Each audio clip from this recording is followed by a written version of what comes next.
Bonjour les cinquièmes, alors l'exercice du jour c'est le grand 8 de votre feuille d'exercice. Donc si vous n'avez pas la feuille d'exercice, vous pouvez recopier l'énoncé et faire un dessin le mieux possible, un dessin en perspective. Donc vous avez un coffre, ses dimensions sont données en centimètres, on vous demande de calculer son volume, la valeur exacte, ce ne sera pas facile, puis d'arrondir au centimètre cube. Petite remarque, on pourrait considérer que ce coffre est composé de deux solides, un pavé droit, un parallélépipède rectangle en dessous, puis il est surmonté d'un demi-cylindre, la moitié d'un cylindre. Donc on pourrait faire le volume du pavé droit plus le volume du cylindre sur 2, volume d'un demi-cylindre. Pour qu'on fasse tous pareil, on va dire que ce coffre est un prisme droit. Les bases, les deux bases, en voilà une, l'autre elle est cachée là, je vais la faire un peu en pointillé. Voilà, de deux bases identiques. Ces deux bases, ce sont donc un rectangle surmonté d'un demi-disque. Donc ce qu'on va faire, on va déjà calculer l'aire d'une base. On fera la méthode classique pour trouver le volume du coffre, l'aire d'une base, et après il suffira, une fois qu'on aura trouvé l'aire d'une base, pour trouver le volume, il suffira de multiplier notre résultat par la hauteur de ce prisme droit. Donc déjà, première épreuve, trouver l'aire exacte de cette surface. Au travail, petit rappel, ça peut vous être utile. L'aire d'un disque, je vous la rappelle, c'est pi fois rayon fois rayon. Pi fois r fois r. Au travail. Alors, pour trouver l'aire de cette surface, je vais la décomposer en deux parties. Nous avons un rectangle surmonté d'un demi-disque. Donc je vais faire l'aire du rectangle plus l'aire du demi-disque. L'aire d'un rectangle, c'est longueur fois largeur, ou largeur fois longueur, 50 multiplié par 35. Plus l'aire du demi-disque. Attention, c'est un demi-disque, donc tout de suite on mettra sur 2 pour ne pas l'oublier, ça m'arrive aussi. Donc on met tout de suite sur 2, et on fait l'aire d'un disque divisé par 2. Le disque, attention, 50 c'est le diamètre. Pour trouver l'aire, c'est pi fois rayon fois rayon.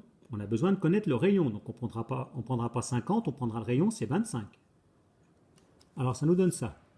L'aire d'une base, c'est l'aire du rectangle, 50 multiplié par 35, donc je colorie en rouge parce que j'ai hachuré en rouge, plus l'aire d'un demi-disque que je calcule en vert parce que je l'ai hachuré en vert. Donc pi fois rayon sur 2. Il faut la valeur exacte. Alors pour la valeur exacte, on continue les calculs. 50 multiplié par 35, ça fait 1750, multiplication prioritaire. Et attention ici, si je veux la valeur exacte, je vais d'abord faire les calculs avec les nombres que je connais. La lettre pi, je ne la remplace pas par 3,14, sinon j'aurai une valeur rapprochée. Et puis si je la remplace en prenant la calculatrice, là aussi j'ai une valeur rapprochée. Donc je fais du calcul littéral, c'est un peu plus compliqué. Donc je fais 25 multiplié par 25 sur 2. Je prends la calculatrice, je fais 25 multiplié par 25, je divise par 2, ça fait 312,5 fois pi. Le fois, on le met, ou on le met au cran de papier, ou on ne le met pas, comme j'ai fait là. Et l'unité, c'est centimètre carré. Ça, c'est la valeur exacte. Et on s'arrête là. Si on veut la valeur exacte du volume, il faut garder la valeur exacte de l'aire d'une base. Il reste maintenant à trouver le volume de ce coffre. Donc on va prendre notre résultat et on va multiplier par la hauteur. Alors attention,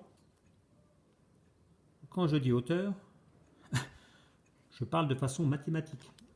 Si vous demandez à quelqu'un quelle est la hauteur de ce coffre, il va raisonner en façon français, il va vous dire la hauteur de ce coffre, c'est ça. C'est la longueur de ce segment. C'est-à-dire qu'il va prendre les 35 qui sont là, donc 35, plus il va ajouter 25, le rayon. Voilà, il va dire la hauteur c'est 35 plus 25, il va dire c'est 60. Voilà, il va prendre ça. Par contre, un mathématicien, pour lui, la hauteur, c'est la distance entre les deux bases. C'est ça, là. C'est la longueur des arêtes latérales qui sont là. C'est 85. La hauteur, il ne voit pas un coffre, un mathématicien. Il n'est pas très poétique. Ce qu'il va voir, lui, c'est un prisme droit. Donc, pour le prisme droit, ce qu'on appelle la hauteur, c'est l'écartement entre les deux bases. Et l'écartement entre les deux bases, c'est 85. C'est la longueur des arêtes latérales. Rien à voir avec le mot en français. Donc on va faire, pour le volume du coffre, l'aire d'une base multiplié par 85. Attention, n'oublie pas les parenthèses. Sinon, comme la multiplication est prioritaire, je vais y arriver, prière. Alors, comme la multiplication est prioritaire, on n'oublie pas les parenthèses. Sinon, il n'y aurait que celle-là. Le 85 serait multiplié que par ce nombre-là. Alors là, maintenant, vous allez, toujours compliqué, je l'avais dit qu'on ferait des choses compliquées dans ce chapitre, vous allez appliquer la distributivité, comme on l'a appris. On va distribuer la multiplication par 85 à l'intérieur de ces parenthèses, où il y a une somme, en gardant les valeurs exactes. Alors, je vous laisse essayer de continuer, puis après vous venez à la correction. Donc si on distribue la multiplication, ça va faire 1750 multiplié par 85, plus 312,5 pi multiplié par 85. On va ranger les calculs. Multiplication prioritaire, celle-là donne 148 750. Ici, je vous rappelle que c'est comme s'il y avait un fois. On va déjà multiplier dans ce produit les nombres, les facteurs connus. Donc on va faire 312,5 multiplié par 85. On va trouver 26 562,5. On n'oublie pas le fois pi.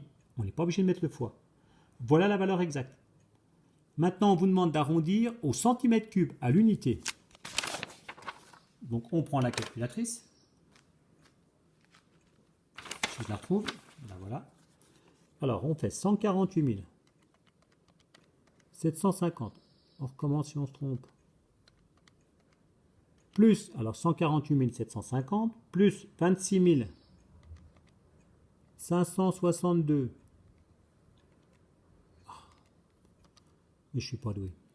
148 750 plus 26 562,5 fois pi. Donc on n'est pas obligé de mettre le fois, seconde pi. Je vous laisse écouter les oiseaux si vous entendez. Ça, c'est la valeur exacte. Exécute. Alors, la valeur exacte est au-dessus, la valeur approchée est en bas. On a le choix entre 232 198, la valeur approchée par défaut, ou 232 199, la valeur approchée par excès. Le chiffre des dixièmes, c'est un 5. Donc, quand le chiffre qui est après est un 5, on arrondit au-dessus. Donc, on va arrondir la valeur approchée à l'unité, par excès. Voilà. Ce sera tout pour aujourd'hui, merci.